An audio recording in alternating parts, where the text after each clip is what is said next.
Do you want to declutter once and for all and keep the clutter out? It's so frustrating to keep a clutter-free home, and before we know it, closets are overflowing with clothing again, the pantry's a hot mess, and you're starting to feel buried under all the paper clutter. What's happening is that the decluttering method that you're using is just not a good fit for you and your family.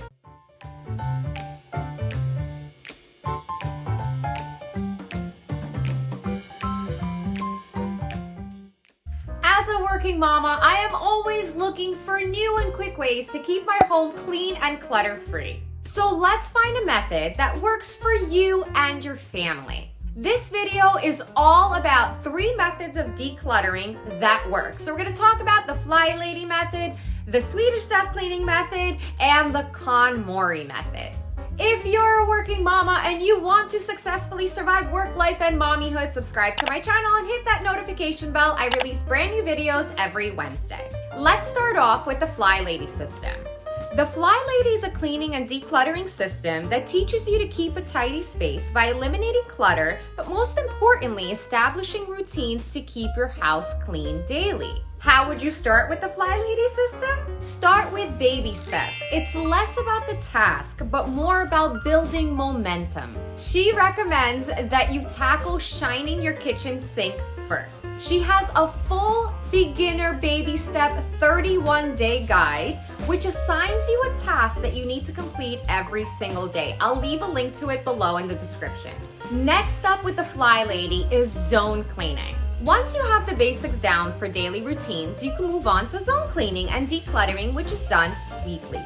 Each week, you will focus on a different zone for 15 minutes at a time. And the zones are as follows. You have your bedroom, you have your kitchen and dining room, home office and family room, bathroom, and then your entryway or front porch. Now, you wouldn't tackle everything in each zone, but rather one section. So let's say if you're focused on the kitchen zone, you might clean the stove or declutter the pantry. And last up is the FlyLady's, and I love this, 27 fling boogie. This is her fun method of decluttering where you take a garbage bag and gather up 27 items to throw away. She also will do this for 27 items to donate. The most important thing, ladies, is that once you collect your 27 items, they have to go. You can't leave it in your garage, you cannot leave it in the middle of your living room or in your entryway. You have to toss or donate. The whole entire point is to get rid of it. This can work as a daily or weekly practice. The results are amazing and fast. Garbage therapy feels so good to get rid of things. For a more detailed overview of the FlyLady method, you can check out this video here. Next up is the extreme Swedish Death Cleaning method. The name Swedish Death Cleaning, while sounding a smidge morbid, is actually a pretty sensible, practical way to deal with your possessions as you approach old age and clutter in general. So no, you don't have to wait till old age to do this. Most of what we're hoarding and is creating clutter, we actually don't need. Do you need these dingy containers that have no lids? What about expired medication? And what about these gross dishwashing towels?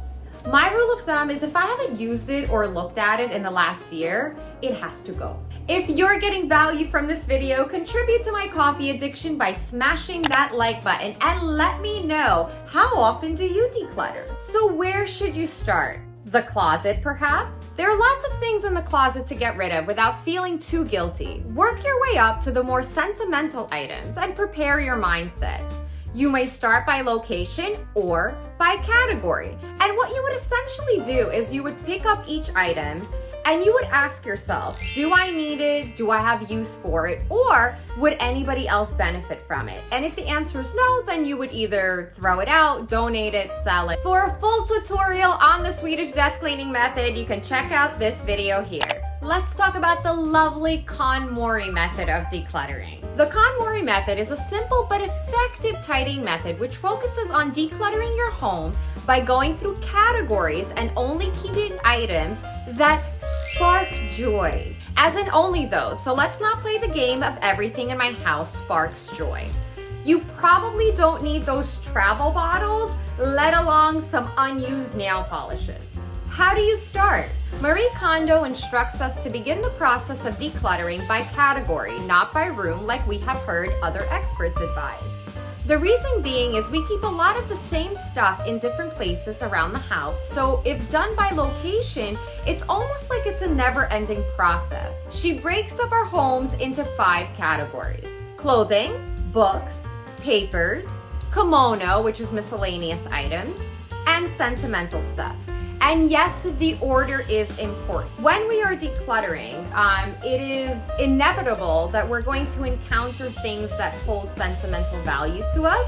So if you're new to this huge overhaul and decluttering your home, it's best practice to start with items that don't necessarily elicit in you an emotional response and are much easier to get rid of, so you kind of build momentum and build a habit for it. For a full tutorial on the KonMari method, you could check out this video here.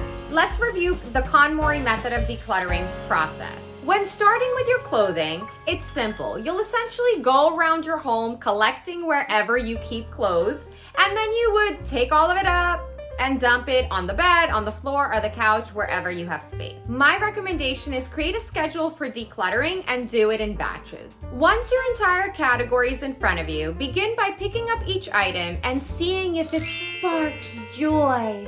You know that fuzzy feeling at the pit of your stomach, or maybe a smile it brings to your face.